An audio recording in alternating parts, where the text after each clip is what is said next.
Hello everyone, it is I, Feared Genocide, and yesterday, February the 27th, an update for the PlayStation 4 version of Blacklight Retribution, which is on screen right now, went live, which added new maps, added a few other things, and most importantly, added a new mode known as Onslaught.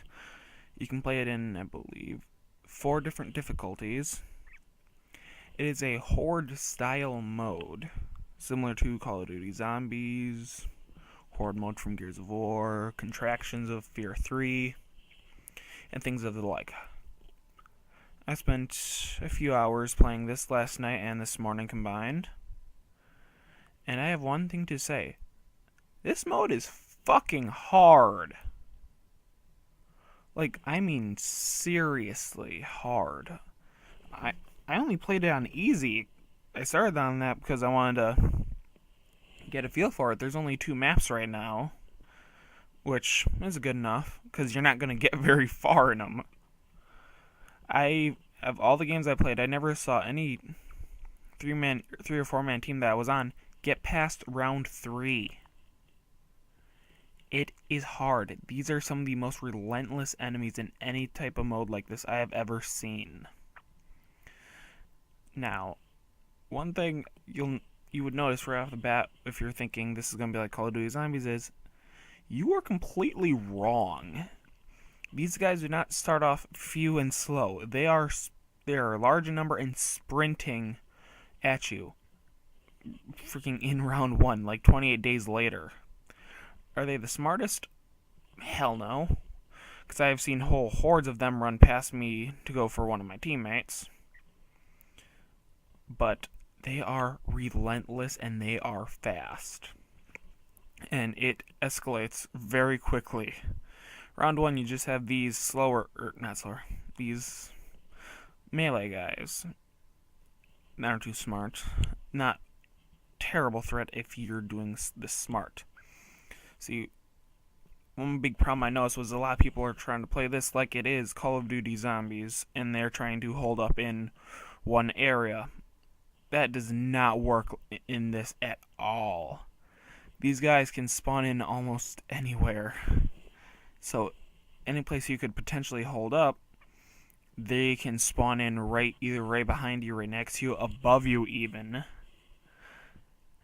And they do not mess around. If you get trapped by a horde of them, you are almost guaranteed screwed. Now, you can obviously refill your ammo and health.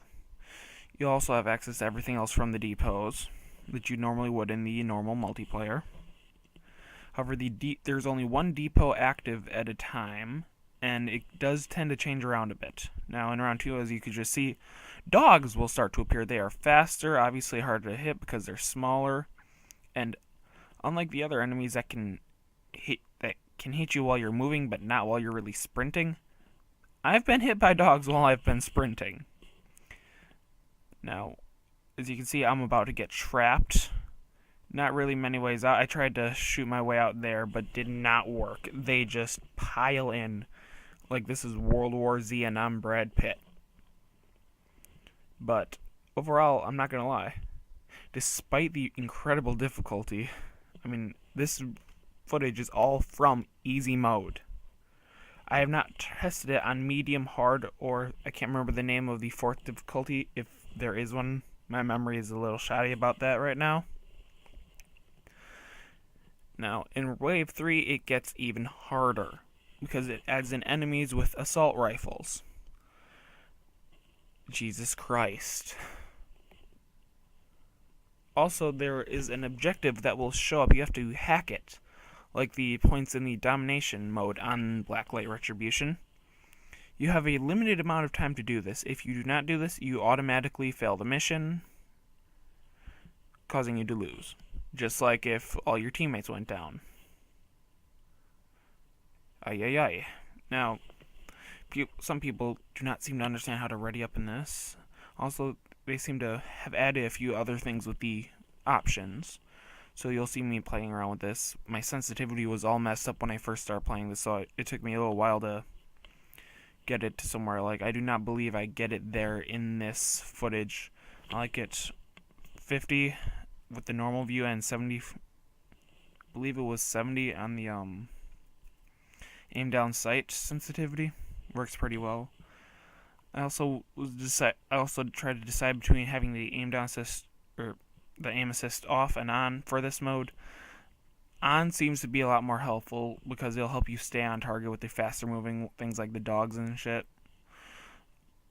One thing I found very useful with this mode is moving backwards and like run to get a little bit of speed on, turn around, shoot, so while your stamina recharges, turn around, sprint, keep doing this. It is a little bit risky because you can very easily get yourself trapped in a corner. I have done that many, many times. However, I do end up tending to be the last one alive doing this, so it seems to be the best way of going about it. Now, in this mode, you do gain the GP and XP like you would a normal multiplayer game. However, you will not accumulate it as fast, at least not with the GP. I tend to be getting, usually, if I remember, I would get about 120, 130 GP a match on the normal competitive multiplayer, and on this I'm getting between 70, 80. I think the highest I gotten in this was 95 on a really good game. Still didn't make it past round 3. Now, these things above the timer on the bottom, however, as I did mention timer before for the objective, that is not that timer. A secondary timer will appear under that one. It will be red when the objective shows up. Now, that timer, I'm not 100% sure what it's for, and those things above it. Now, I believe that bar is how far you have gotten through this. I'm assuming this is not unlimited survival, like Call of Duty or something like that.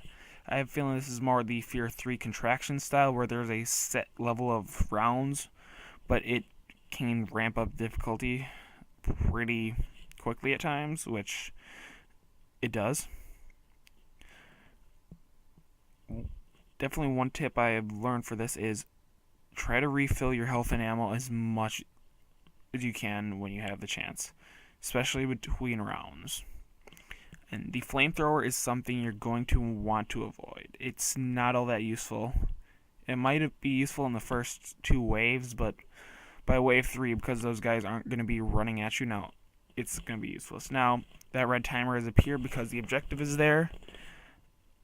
So, as you can see, the blue diamond square thing is that.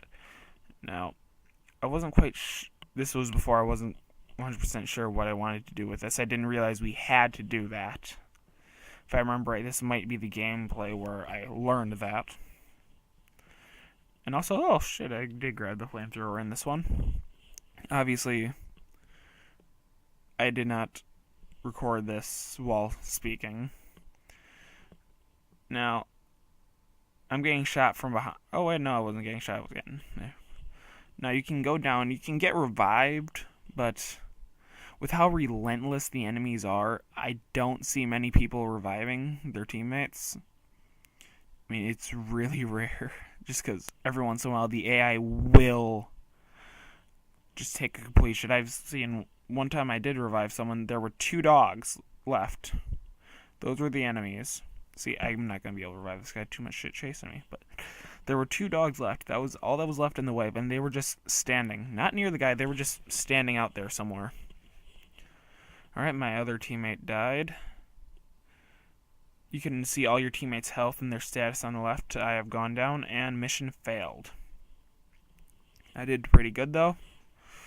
Overall, I would definitely say this is pretty fun, especially if you have a friend to play it with. If you have a PlayStation 4, and I'm not sure if this is on the PC version, if it is, I would definitely recommend grabbing a buddy, or you can even do it on your own. Try it out. It's free to play. It's perfectly fun. This has been Fear Genocide. Signing off. I think I'm going to go play some more of this.